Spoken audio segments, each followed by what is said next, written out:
find myself wondering what did happen to the last 10. I ran away with my life, fast forward, never turn back again. It's kind of funny that the more we pass time, the more we need to set them rewind. And 19 was the year I had to leave you, but now I'm seeing all the signs.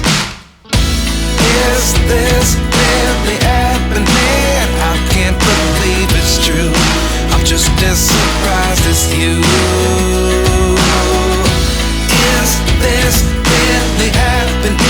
I can't be too sure, but one day I'll be yours again.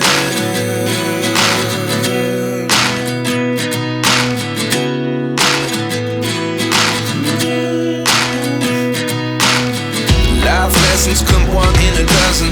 The other 11 get something from nothing. I sit here looking for an answer. Maybe the biggest question was in the last chapter. You gave me the soul I have today. Without you I never could have moved away.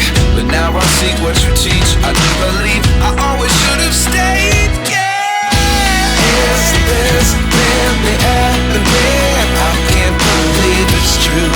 I'm just as surprised as you. Is this really happening?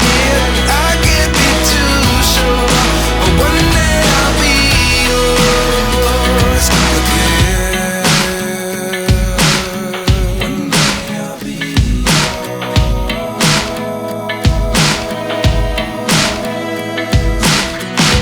One day I'll be yours. One day I'll be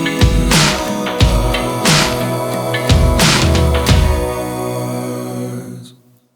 Life lessons come one in a dozen.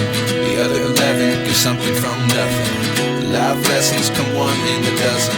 The other 11 give something from nothing. Life lessons come one in a dozen. The other 11 give something from nothing. Life changes just open the door. One thing's certain, I'll always be